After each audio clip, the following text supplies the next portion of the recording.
जय हिंद। आज हम पढ़ेंगे state and prove that Lagrange theorem but converge में बी नॉट ट्रू।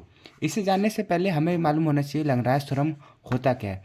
तो उससे पहले हम जानेंगे तो कोई भी एक फाइनाइट ग्रुप है, हर उसका सब ग्रुप होगा, उसका कोई ऑर्डर होगा, वही ऑर्डर जो है वो ग्रुप के ऑर्डर को डिवाइड करता होगा या डिवीज़र होगा। एक बार फिर जानेंगे, जो ऑर्डर है कोई भी सब फाइनाइट ग्रुप का, और वो ऑर्डर किसका है, वो एक सब ग्रुप का है। सब ग्रुप किसका है, ये ग्रुप का। तो जो सब ग्रुप का ऑर्डर होगा वही डिवाइजर होगा ग्रुप के ऑर्डर का। तो लैग्रांज थ्योरम जान गए, अब इसको हम लोग प्रूव करने चलते हैं। तो प्रूव करने से पहले हम लोग मानेंगे जी जो कि ग्रुप है और एच जो कि सब ग्रुप है। तो ऑर्डर ऑफ जी जो है वो एन है, इसे हम लोग ऑर्डर पढ़ते हैं। ऑर्डर ऑफ जी जो है वो एन है और ऑर्डर ऑफ एच जो है वो एम है। यहाँ पे लिखा भी है जो सब ग्रुप है एच जो है वो किसका है, जी का, और जी क्या है, ग्रुप है। तो इसे मान लिया। अब कुछ स्टेप हैं, स्टेप से हम लोग अच्छे से सीख लेते हैं, इसलिए स्टेप बाय स्टेप समझा जाएगा। तो हम लोग को क्वेश्चन में जो दिया गया है उसे हम लोग लैग्रांज थ्योरम कन्वर्ज में भी नॉट ट्रू, ये बाद में होगा। लैग्रांज थ्योरम प्रूव करना है तो प्रूव करना पड़ेगा m बाई एन, मतलब m जो है डिवाइजर है n का। तो सबसे पहले हम लोग मानेंगे h क्या है, सब ग्रुप, उसको लेट कर लेंगे h1 h2 ऐसे करते करते ऑर्डर क्या है m तक, तो हम लोग m तक मान लेंगे। इसमें बोल देंगे जो पहला और दूसरा एलिमेंट है या तीसरा चौथा पहला पांचवा ऐसे जो है वो दोनों इक्वल नहीं है, इसीलिए यहाँ पर रैंडम नंबर है, इसलिए हम लोग आई और जे रखे हैं जो कि ये इक्वल नहीं है। अब जो जी ग्रुप है, जो जी हमारा ग्रुप है उसको भी मानेंगे। वो ग्रुप सब ग्रुप था, अब सब ग्रुप का कुछ ऑर्डर मल्टीप्लाई करेंगे तो ग्रुप बन जाएगा, इसीलिए हम लोग लेफ्ट साइड हम लोग मल्टीप्लाई करके ए एच लिखें, तो ये जो सब ग्रुप है वो ग्रुप बन जाएगा। तो ए एच से मल्टीप्लाई होगा तो इस साइड पूरे मल्टीप्लाई होंगे, AH1 AH2 AHM ऐसे डॉट डॉट करके AHM तक। ठीक। अगर अब इसमें कुछ बातें हैं, इसमें ये दो जो वैल्यू है वो सेम हो सकते हैं। कब, ये बात जो है सेकंड स्टेप, ये दोनों वैल्यू सेम हो सकते हैं कब, जब ये दोनों इक्वल होंगे। ये कब इक्वल होंगे, जब कैंसिलेशन, ये थ्योरम है कैंसिलेशन से, जैसे ए इज नॉर्मल कैंसिल करते हैं वही है, लेकिन थ्योरम में है ए एक कैंसिल करेंगे तो ये इसके इक्वल होगा। अब लेकिन ये इक्वल तो नहीं है, हम लोग यहाँ पे अभी कंट्राडिक्ट माने हैं, हम लोग इसको माने कि ये इक्वल नहीं है और यहाँ पे इक्वल दिखा रहा है, इसका मतलब ये कभी इक्वल नहीं होगा, ये हमारा कंट्राडिक्ट मतलब उल्टा काम कर देगा। तो ये वाली पॉइंट हमको बस दिखानी है और बतानी है कि जो ए एच है उसके पास एम अलग अलग एलिमेंट है, एम कोई भी नंबर हो सकता है। ठीक, आगे बढ़ते हैं।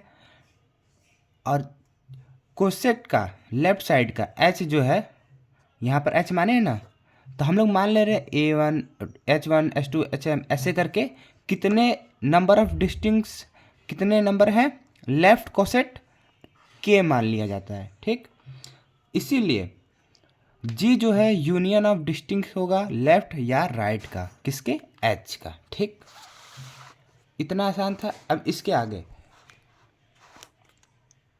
जी है जो है वो क्या है, वो तो ग्रुप है, किसका, एच का, सब ग्रुप का,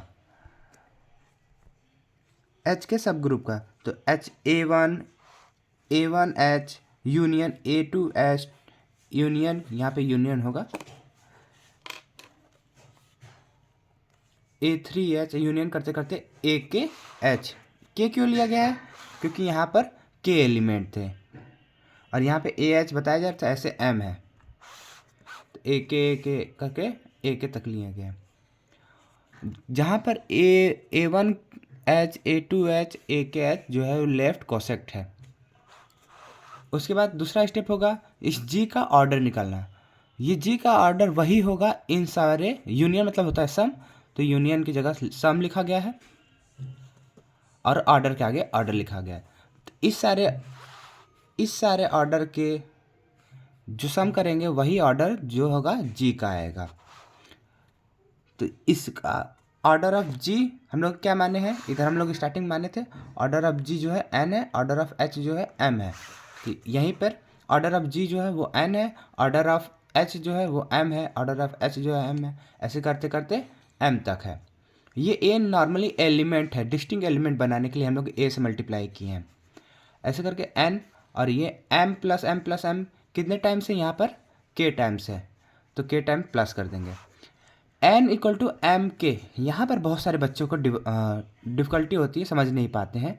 यहाँ पर लिखा है n इक्वल टू एम के, इसका मतलब k की जगह हम कुछ ऐसी वैल्यू रख दें जो कि इसके मल्टीपल में होगा, और वो n जो है डिवाइड कर सकते हैं। इसको ऐसे समझते हैं, 3 इक्वल टू 9 इंटू 2, तो इसको समझ में आता है कि ये जो है इस एलिमेंट को पूरे कैंसिल कर सकता है। जैसे कि यहाँ पर 8, यहाँ पर n हो गया, ये m हो गया और ये k हो गया।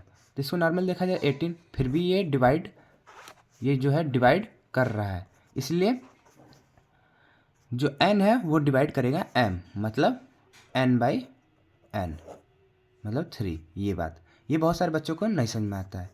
अब यहाँ पे बात किया गया कन्वर्ज बट नॉट ट्रू, जो उसका उल्टा है वो नहीं ट्रू होगा, तो वो एक डिवाइड बस एग्जांपल दे देना है तो सही हो जाएगा और उसे पूरा मार्क्स मिल जाएगा। If m does not divider n, ये स्लैश बना के उसको कैंसिल किया जाता है थोड़ा सा, then g does not have the subgroup, अगर ये इससे डिवाइड नहीं होगा तो g के पास सब ग्रुप नहीं होगा m ऑर्डर का। तो चलिए एग्जांपल देखते हैं, Z6 या 4 6, तो Z6 की जगह ये बात जो है इसका मतलब है ऑर्डर जो है कोई ग्रुप है उसका ऑर्डर 6 है, जैसे कि 5 इंटू 6 इक्वल टू Z6, ये हम लोग बताए थे। ये 6 जो लिखा है Z6 ये लिखा है, इस ये ऑर्डर है, तो इसका मतलब है 0 1 2 3 5 इतने सारे एलिमेंट होंगे, ये 6 काउंट कर लेंगे, ये तो 5 हो गया और ये एक 6 हो गया। हैज़ नो सब ग्रुप ऑफ ऑर्डर ग्रुप, बस डायरेक्ट लिख देना Z6 के पास जो है वो सब ग्रुप नहीं है ऑर्डर 7 के। और ये कंफर्म है कि ये वाला क्वेश्चन आता है और बहुत इंपॉर्टेंट है, और ये स्टेप बाय स्टेप कहीं ऐसा मिलेगा नहीं, तो इसको नोट डाउन करके और लर्न कर ले। अगर समझ में आए तो बहुत अच्छी बात है, और नहीं समझ में आए तो कोई दिक्कत नहीं, इसको लर्न करके तो रटाया लिख देना तो फुल मार्क्स मिल जाएगा। ठीक है, तो मिलते हैं अगले वीडियो में। जय हिंद।